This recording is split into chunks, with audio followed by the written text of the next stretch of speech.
Welcome to lunch hour. This is Satish. పశ్చిమ బెంగాల్లో విజయంతో ఎన్డీఏ ఖాతాలో 21 రాష్ట్రాలు చేరాయి. ఇక కమలం తదుపరి లక్ష్యం ఏంటి? పంజాబ్లో పంజాబ్ విసురుతుందా? తెలంగాణలో అధికారం అంత ఈజీనా? కర్ణాటకలో కమలం మళ్ళీ వికసించేనా? తమిళనాడులో విజయ్ పార్టీకి మద్దతు ఇస్తుందా? బీజేపీ నెక్స్ట్ టార్గెట్ ఏంటి? ఇవాళ లంచ్ అవర్ డిబేట్లు ఇన్ డీటెయిల్గా మాట్లాడబోతున్నాం. చర్చలో పాల్గొంటున్నారు జాతీయ విశ్లేషకులు పెంటపాటి పుల్లారావు గారు, అలాగే రాజకీయ విశ్లేషకులు అందే సత్యంగా డిబేట్లు జాయిన్ అవుతున్నారు. పెంటపాటి పుల్లారావు గారు, 2014 తర్వాత భారతీయ జనతా పార్టీ విస్తరణ వేగం మనం చాలా స్పష్టంగా చూస్తున్నాం.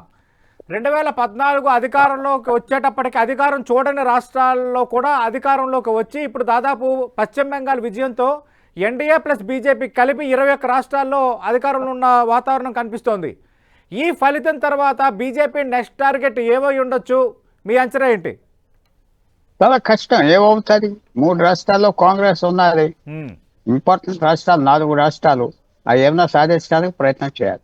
పెద్ద రాష్ట్రాలన్నీ బీజేపీతో ఉన్నాయి. ఆంధ్రాలో ప్లేస్ లేదు. తెలంగాణ మీరు అంటున్నారు, నేనేం చెప్పాలి? 80 ఎమ్మెల్యేలు ఉన్నారు. తెలంగాణ ఆంధ్ర పెరగటానికి ప్రాబ్లమ్స్ ఉన్నాయి. తమిళనాడులో పెరగటం ప్రాబ్లమ్స్, కేరళలో పెరగటం ప్రాబ్లమ్. సో దేర్ఫోర్ బీజేపీకి మెయిన్ ఛాలెంజ్ ఏంటంటే సాధించింది కాసుకోవాలి. ఇంకా చోటుకి వెళ్దాం, అస్సాం మీద ఎలాగంటాం కాదు. ఇప్పుడు సాధించింది కాసుకోవాలి. ఉత్తరప్రదేశ్ వాళ్ళ చేతిలో ఉన్నారు గవర్నమెంట్. వాళ్ళకి 33 ఎంపీలే వచ్చారు 80కి. అలాగే బీహార్లో నితీష్ కుమార్ ఉండినప్పుడు 30 వచ్చినాయి. అందువల్ల అది కాసుకోవాలి. ఉన్న సంపాదించింది కాసుకోవాలి. ఏదో పంజాబ్లో వచ్చేస్తాం, ఎలా వస్తాం? రావు.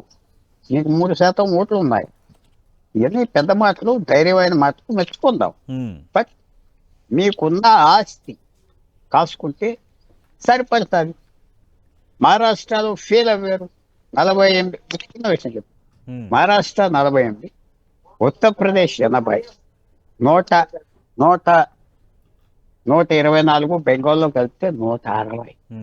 ఈ 160లో బీజేపీకి 45 ఎంతో వచ్చి అవి చూసుకుంటే చాలు. అవి చూసుకుంటారా? ఇంకా ఇంకా ఇంకా ఆస్తి సంపాదిద్దామంటే పక్కన ఎవరో కబ్జా చేసేస్తారు. బెంగాల్లో 42 ఎంపీలకి 11 వచ్చి, ఉత్తరప్రదేశ్లో 80కి 32, 33 వచ్చి, మహారాష్ట్రలో 48కి 12, 15 వచ్చి. ఈ కాసుకో, ఇక్కడ సంపాదించుకో, సీట్స్ సంపాదించుకుంటే 20, 29లో వస్తాయి. ఏదో డీలిమిటేషన్ చేసేస్తా, 850 సీట్లు ఏదో చేస్తా, ఇంకా పెద్దదంటే ఫెయిల్ అవుతాం. పెద్ద సామ్రాజ్యాలన్నీ ఎందుకు ఫెయిల్ అవని? ఓవర్ స్ట్రెచ్ అంటారు. ఓవర్ స్ట్రెచ్ అంటే ఎక్కువ సాగిచ్చేసారు, కాసుకోలేరు. కాసుకో, నా సలహా అది. మిగతా ఏదో కేరళకు పరిగెత్తుకుని వెళ్ళిపోయి తెలంగాణ మీద ఫోకస్ అయిపోయి ఆంధ్ర అనేదో చేసేద్దాం, తమిళనాడుని ఏదో వచ్చే ఎలక్షన్ చేద్దాం, లాగా కుదరదు, అవ్వదు. ఆ ఎఫర్ట్ బదులు కాసుకో, చక్కగా కాపాడుకో. ఉన్నాయి, కాపాడుకుంటే నీకు సరిపడతారు. అది చేస్తారా చేయరా? అది ఎంపైర్స్, సామ్రాజ్యాలు అనుకునే ఫెయిల్ అయిపోతాయి. ఎక్కువ సంపాదించేస్తారు, కాసుకోలేరు, లోపల రెబెలియన్. మెయిన్ థింగ్ బీజేపీ 2014 నుంచి గెలుస్తున్న రాష్ట్రాలను కాస్తూనే ఉన్నారు కదా పెంటపాటి పుల్లారావు గారు. నెంబర్ పెరుగుతూనే ఉంది కదా. ఫెయిల్ అయింది కదా. మీకు మహారాష్ట్రలో ఫెయిల్ అవ్వవు, ఉత్తరప్రదేశ్లో ఫెయిల్ అవ్వవు, బెంగాల్లో ఫెయిల్ అవ్వవు. అప్పుడు ఈ 140, 50 సీట్లు, 60 సీట్లలో మీకు ఎన్ని వచ్చింది? 40 వచ్చినాయి, 50 వచ్చింది, 100 రాలేదే. ఇంకా దక్షిణాదికి వెళ్తే చూస్తే 130, 140లో 30 ఎన్నో వచ్చింది. నువ్వు అది చూసుకో. నీకు భూమి సంపాదించడం కాదు, ఉన్న భూమిని బాగా పండించి హై ప్రైస్ క్రాప్స్ వేస్తే సరిపడతాది. అది ఆ స్ట్రాటజీ మార్చుకుంటారా? ఊరికనే మేము పంజాబ్ సాధించేస్తాం, నెక్స్ట్ తెలంగాణ, నెక్స్ట్ పని జరిగేది కాదు, అవ్వేది కాదు. అది బాధపడతారు అన్నమాట. కాసుకో, ఉన్నది ప్రొటెక్ట్ చేసుకో, నర్చర్ చేయి, సరిపడతారు. అంతే సత్యం గారు, మీ అంచనా ఏంటి సార్? వచ్చే 2 ఏళ్లలో దాదాపు 16 రాష్ట్రాలు ఎన్నికలు జరగబోతున్నాయి.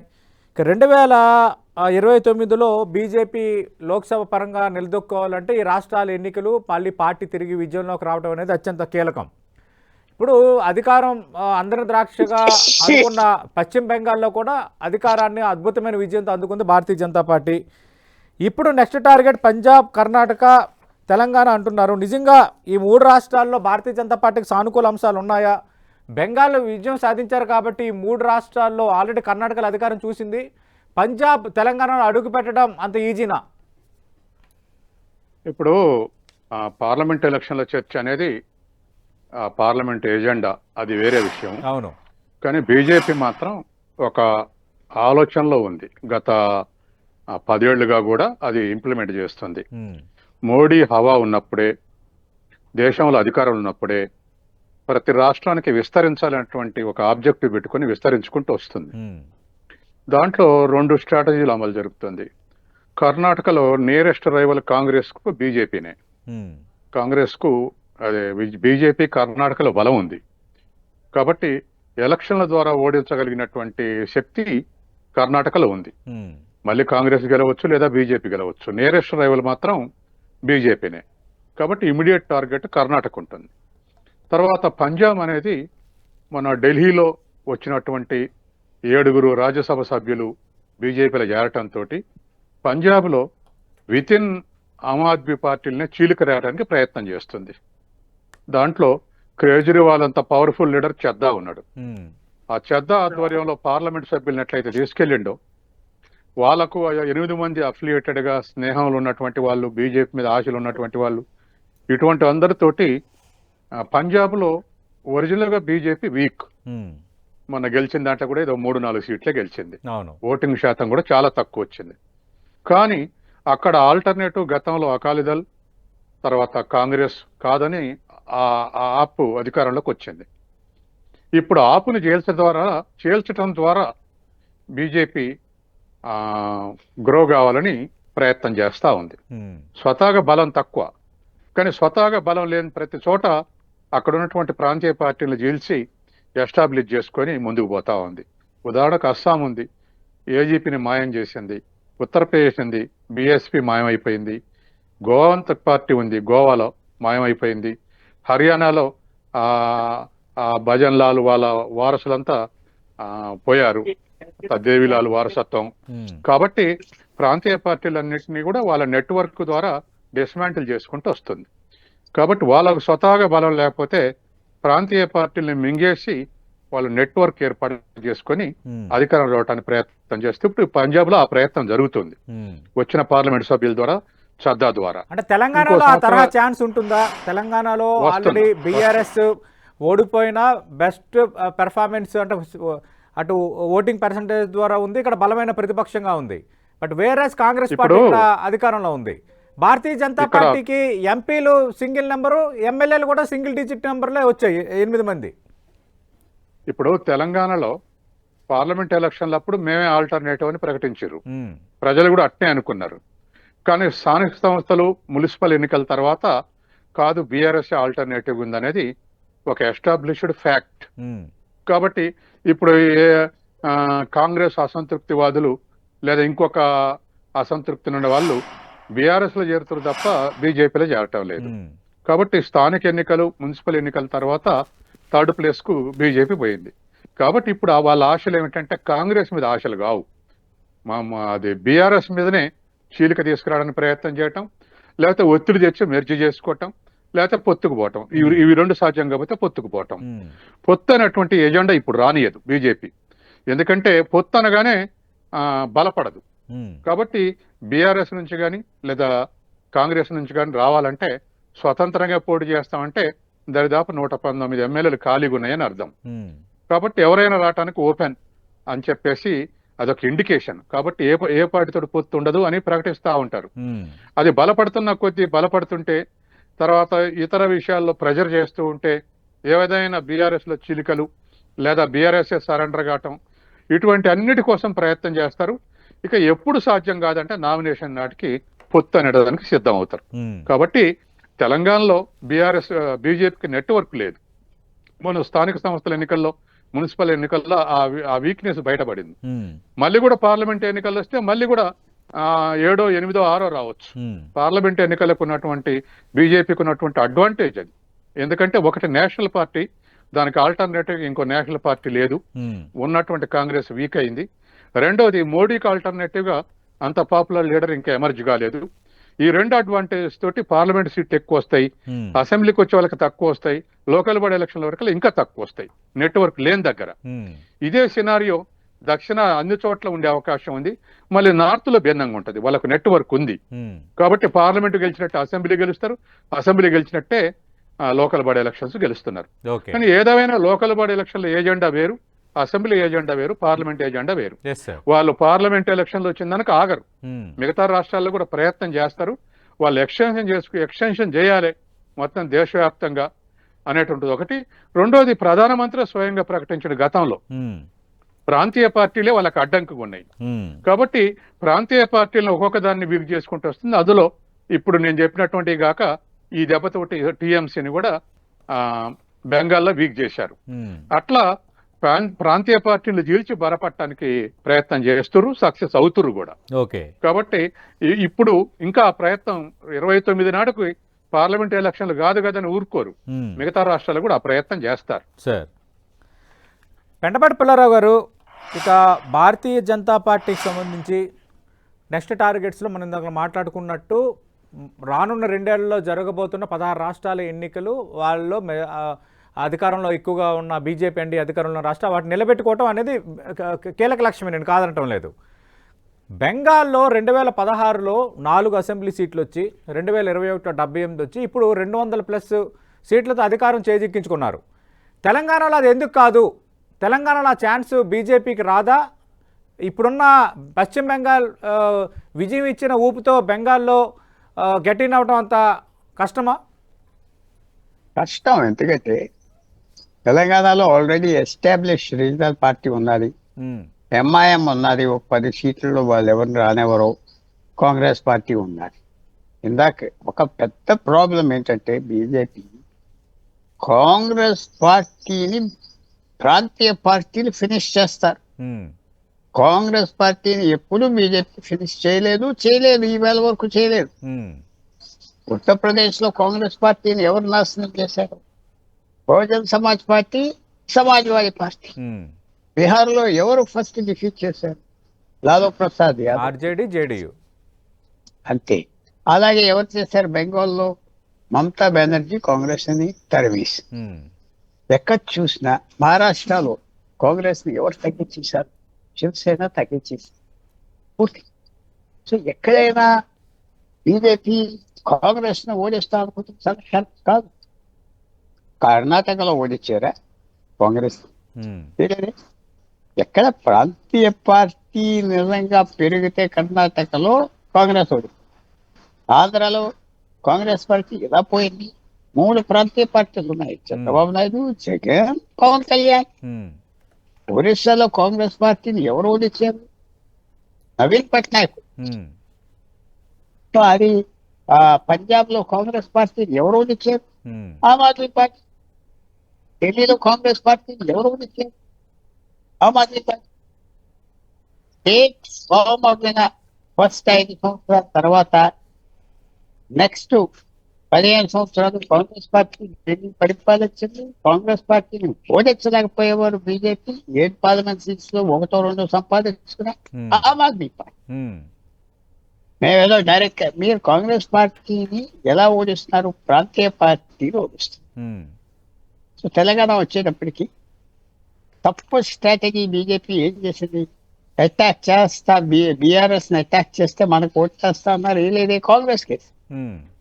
దాంతో పాటు కాంగ్రెస్ బలమైన నాయకుడు ముఖ్యమంత్రి అవి మొత్తం బీజేపీకి దేశవ్యాప్తంగా ఆయన అన్ని రకాలుగా వ్యతిరేకిస్తారు. సో ఈ స్ట్రాటజీ మీద వెళ్తే వాళ్ళు మొత్తానికి పోతారు బీజేపీ. ఓకే, పోతారు. ఎందుకంటే స్ట్రెచ్ టూ థిన్ అంటారు, ఎక్కువ పల్స్ అయిపోతారు సైన్యం. ఇది ఎక్కువ ఎఫర్ట్ చేయవలసిన ఉత్తరప్రదేశ్కి చేయాలి. ఓకే, మళ్ళీ రావాలి. ఉత్తరప్రదేశ్ లో 2027లో పార్లమెంట్ కి రెడీ అవ్వాలి. మీరు అన్నట్టుగా వచ్చే ఏడాదే ఉంది సార్. వచ్చే ఏడాదే ఉత్తరప్రదేశ్, ఉత్తరాఖండ్, గుజరాత్, గోవా, మణిపూర్ ఈ 5 రాష్ట్రాల ఎలక్షన్ ఉంది. అన్ని ఫోకస్ చేయాలి. ఆల్రెడీ ఆ రాష్ట్రాలన్నీ వాళ్ళ చేతిలో ఉన్నాయి. మణిపూర్, ఉత్తరప్రదేశ్, గుజరాత్ అన్నారు.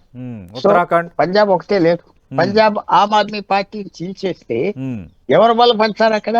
కాంగ్రెస్ పార్టీ అధికారంలోకి వచ్చేస్తారు. తర్వాత ఏది ఎవరైతే చెప్పినా 7 రాజ్యసభ ఎంపీ దగ్గర 7 ఓట్లు లేవు పంజాబ్లో. ఉమ్. 7 డబ్బున్న వాళ్ళకి టికెట్లు ఇచ్చాడు. రాఘవ్ చద్దా ఢిల్లీ ఓడు. కానీ పంజాబ్ లో ఆమ్ ఆద్మీలో కొంత చీలిక తెచ్చే ప్రయత్నం జరుగుతోంది కదా, ఆ అడ్వాంటేజ్ బీజేపీ తీసుకోదా? తీసుకుని ఏం చేస్తారు? Hmm. ఏం చేస్తారు? కాంగ్రెస్ పార్టీ బలంకి వస్తుంది, అకాలీదళ్ బలం వస్తాయి. ఉమ్, ఈ ఆమ్ ఆద్మీ పార్టీ ఎమ్మెల్యేలు ఎలాంటి వాళ్ళు ఎలక్ట్ అయ్యారు? మహా సామాన్యమైన వాళ్ళు ఎలక్ట్ అయ్యారు. Hmm. ఆ టైం కేజ్రీవాల్ ఊపు మీద ప్రజలు వేశారు. అయ్యారు. కేజ్రీవాల్ లేరు, కేజ్రీవాల్ ఊపు తగ్గిపోయింది. ఓకే. ఫినిష్. ఒక పెద్ద టైర్ పంక్చర్ అవుతే ఎలాగైపోతుంది అంతే. సో బీజేపీకి పంజాబ్ లో ఈ స్ట్రాటజీతో వచ్చేస్తాం, 70 మంది ఎంపీలు తీసుకుని గవర్నమెంట్ ఫామ్ చేస్తా, ఎన్ని అవే పనులు కాదు, అవినా ఫెయిలియర్ దాంట్లో ఇన్బిల్ట్ అయిపోయి ఉంటాయి. అంటే ఇప్పుడు తెలంగాణలో మీరు అంటున్నట్టుగా బలమైన రీజనల్ పార్టీ అంటే బీఆర్ఎస్ఏ కనిపిస్తోంది మనకి. కరెక్ట్. ఇందాక అందే సత్యం గారు చెప్పినట్టుగా అటు బీఆర్ఎస్ నుంచి నేతల్ని తీసుకురావటమా, చీలికి తీసుకురావటమా, లేదంటే పొత్తు కుదుర్చుకోవటమా, అలాంటి ఆల్టర్నేటివ్స్ కూడా ఖచ్చితంగా భారతీయ జనతా పార్టీ ఆలోచన చేయొచ్చు అంటున్నారు. Is there any possibility Pullarao గారు? భారతీయ జనతా పార్టీ మళ్ళీ 8 ఎంపీలు సాధించుకుంటే గొప్ప. 8 ఎంపీలు సాధించుకోవాలంటే బీఆర్ఎస్ కొద్దిగా బలం పెరగాలి. బలం తగ్గడం కాదు, కొద్దిగా బలం పెరగాలి. బలం పెరిగితే కాంగ్రెస్ పార్టీతో పోరాడుతుంది. ఇలా 8 సీట్లు, 7 సీట్లు, 9 సీట్లు తెచ్చుకుంటారు. ఓకే. అది వాళ్ళ స్ట్రాటజీ చేయాలి. కానీ ఏదో 20% ఓట్లు తెచ్చుకుంటాం, ఒక్క ఎంపీ రాదంటే ఫినిష్. 40 ఎంపీ తమిళనాడు, పుదుచ్చేరి 40 0 వచ్చింది. ఎందుకంటే అన్నామలై చెప్పారు, మనం పోటీ చేద్దాం, 10 అయినా 15 అయినా తెస్తా సీట్లు. అవును. అది తీసుకొస్తే 0 వస్తే గుండె ఆగిపోయిన హైకమాండ్ కి మెల్లిగా అతను తప్పించేశారు. అతను తప్పు కాదు, మీరు ఎందుకు అతను మాట నమ్మారు? అలా చెప్తే ఏఐడిఎంకేతో అలయన్స్ పెట్టుకోలేదు, ఏం పెట్టుకోలేదు. సో తమిళనాడులో 40 సీట్లు ఒక్కటి రాలేదు. అంటే 543లో 0 కొట్టారు. మిగిలిన 500లో 240 తెచ్చుకున్నారు. ఉద్యోగమే పోయి గవర్నమెంటే పోయే పరిస్థితి వచ్చింది. తమిళనాడు గురించి తప్పుడు మాటలు నమ్మి, తప్పుడు మాటలే కదా, అదే చెప్పాలని తప్పు చెప్పలేదు, తెలియక చెప్పారు, మీరు నమ్మారు. ఓకే. అతను కూడా బయటికి పంపించేశారు. బయటికి పంపించారంటే ఏమి పార్టీ నుంచి కంటే లేదు. ఓకే. నిన్న రిజల్ట్స్ వచ్చినప్పుడు ఆయన శ్రీలంకలో కూర్చున్నాడు. అవి దూరం చేశారు, ఎందుకంటే ప్రమాదం మనిషి మళ్ళీ తప్పుడు దారి మీద తెలుసో తెలియక తీసుకెళ్తాడు. అది అయిపోయింది, సర్టిఫికేట్ ఇచ్చేస్తారు. ఓకే. సో ఇది చాలా జాగ్రత్తగా ఉండాలండి. బీజేపీ కన్సాలిడేట్ చేసుకుంటే చాలు. బెంగాల్లో 11 వచ్చినాయి 42కి, 20 తెచ్చుకో. ఉత్తరప్రదేశ్ లో 32 వచ్చినాయి 80. పెంచుకోవాలి. రాష్ట్రాలకు వెళ్ళడమే కదా, ఆ నెంబర్స్ పెంచుకో దిశగా వ్యూహం పనడం కూడా ఇంపార్టెంట్. అంతే సత్యం గారు, ఇక వేరే తమిళనాడుకు వద్దాం. ఇప్పుడు తమిళనాడులో దాదాపు ఒక 10 స్థానాల దూరంలో మ్యాజిక్ ఫిగర్కు టీవీకే పార్టీ ఉండిపోయింది. మన డిబేట్స్ ప్రారంభానికి కరెక్ట్గా గంట ముందు టీవీకే చీఫ్ విజయ్ గవర్నర్కు లేఖ రాశారు. నాకు 2 వారాలు అవకాశం ఇవ్వండి బల నిరూపణకంటూ ఆ లేఖలో ప్రస్తావించారు.